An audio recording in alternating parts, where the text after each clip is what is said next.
At the meeting, next slide. There's only a 1 in 4 chance that will happen.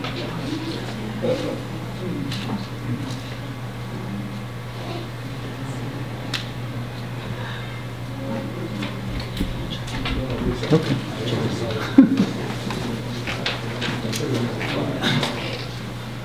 All right. Good morning, everybody. Good morning. It's great to see such a nice crowd on such a beautiful day. My name is Bob Howell, and I'm with the Center for Vein Restoration. And you guys are very fortunate to have in your community one of the leading vein centers in the country. We actually help more people with vein issues than actually anyone. So it's nice to know that you have that kind of experience right here in Prince George's County and actually throughout Maryland, Virginia, and Washington, D.C. So today we have an interactive session that's called LegsWork. And what we'll be talking about today are the necessary steps to keep your leg veins healthy. If you happen to have unhealthy veins, which incidentally 50% of women and 30% of men over the age of 50 do have unhealthy veins. So if this happens to be you, what we're going to talk about is what are some of the symptoms of unhealthy veins, which again can be achy, tired, heavy legs. So we'll talk about that. Or if you have some of the visual signs, some people may have those big ropey veins that you've have on your legs, or you might have something that's called spider veins on your legs, or you may even know somebody who has venous ulcers, which are big openings on your legs that are there sometimes because of your veins not working properly.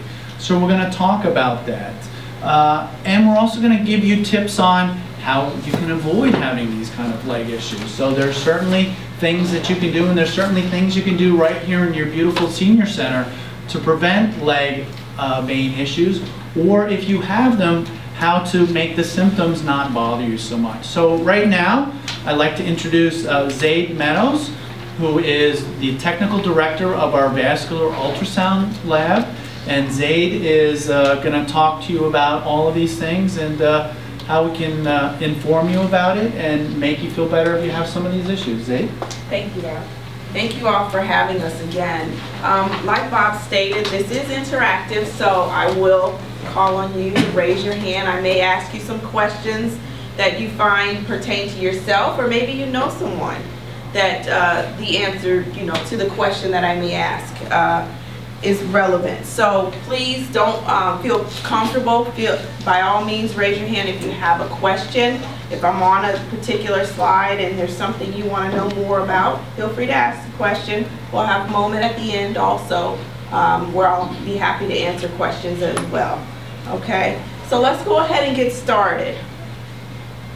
What are veins and how do they work? A lot of times when we hear about circulation, many of us will talk about my circulation is bad and things of that nature. Well, often that is referred to as the arterial circulation.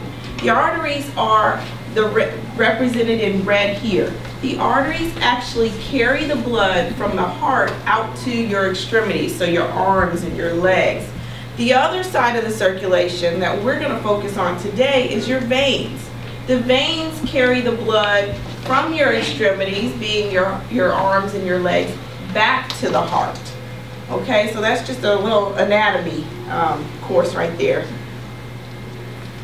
Different types of veins that you have in your legs.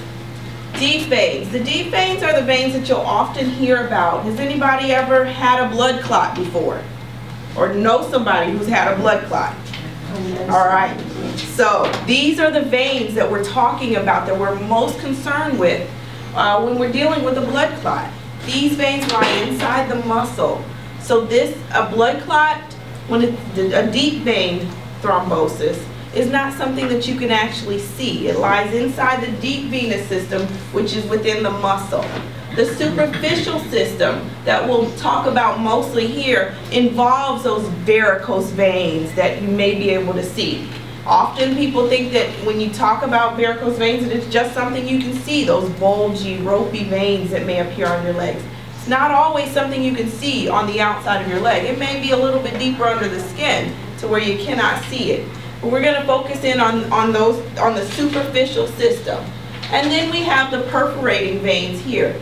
These veins are the connector. They're the bridge between the deep venous system and the superficial system. What is venous reflux? Venous reflux is determined by the function of the valves that are inside your vein. Did anybody have acid reflux? Or know somebody again? We all probably know somebody. All right, acid reflux, what it happens is the valves are not holding the acid down and it's allowing it to come back up. Well, the same thing happens with your blood flow as it pertains to the veins.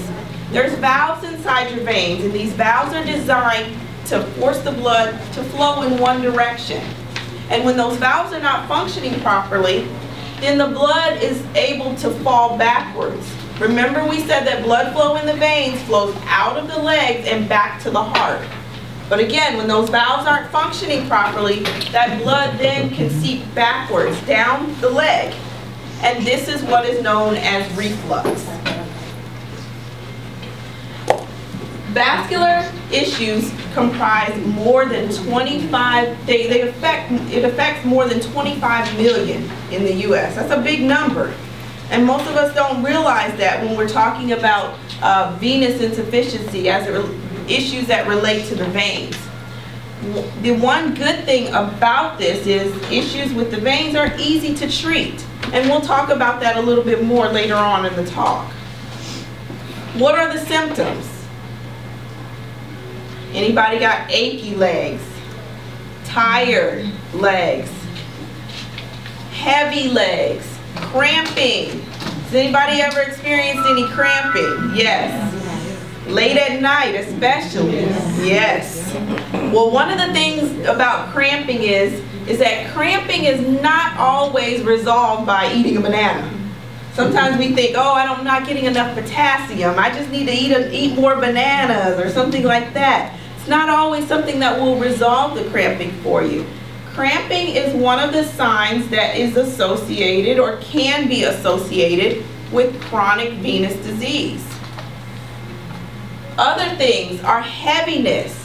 Do any of you have times where you're walking around and your legs feel like you're carrying bricks? You just feel so heavy at times. This is another symptom related to venous disease. And then pain. Obviously, we've all had aches and pains in our lifetime. But with our legs, these pains tend to come on after we've been on our legs for a period of time. Some of you may have been and still are in professions where you spend a lot of time on your feet. Often these pains are evident, you can go ahead and have a seat here if you like, evident at the end of the day. The heaviness gets even worse at the end of the day. The cramping gets worse at the end of the day. These things are progressive. They start out, maybe you'll see some bulging veins on the leg, which are varicose veins. Then you'll see swelling. Anybody got swelling? Then you may see skin discoloration. And then skin thickening, where the skin starts to become dark and leathery, okay? And then the skin may start to break down. And you'll notice that when that skin starts to break down, it's not healing as fast as it used to. Again, like Bob said earlier, venous disease affects 50% of females and 30% of males. The presence of the symptoms is again highest in females, but still it is prevalent in males as well, at 51% and 30%. When we're talking about age, who's at risk? Women versus men. Again, women, we tend to lead these categories, but men, you're not far behind. So when we talk about age, typically the onset is from age 50s to 70s. There's an increase, all right? But it does greatly affect both men and women. Ethnicity, you can see here by this slide, the areas that are most greatly affected as it relates to ethnicity. All in all, one of the biggest things to know is that we all somewhere fall into a risk category, whether we're a male, whether we're female, whether we fall into one of these categories as it relates to ethnicity or our age. We all somewhere along the lines have some risk factors that are related to venous disease. Who's at risk by profession? Do you have any teachers? Military. Keep your hand up, okay? Anybody who's been in the military. Anybody who's firefighter, police officer, hairdresser.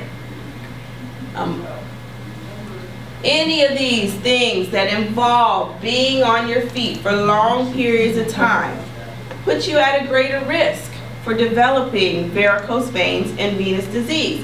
As you can see, these are just some of the professions that we've listed here. But this does not list all of the professions out there where you may be standing on your feet for long periods of time. Nurses, that's right, nurses and doctors. Anyone in the medical profession who's been on their feet for a period of time. Other individuals that are affected, those who have had multiple pregnancies, women who have had multiple pregnancies. Why? Because of the weight that is forced on the legs by the pregnancy. Other things, weight gain, history of blood clots. Blood clots can cause damage to the valves in the veins. And this is why, once those valves are damaged, why there is an increased risk for venous disease. As I stated earlier, that when those valves aren't functioning properly, they no longer form that bridge that forces the blood to flow in one direction. And once they're damaged, it then allows the blood to flow in the opposite direction, which results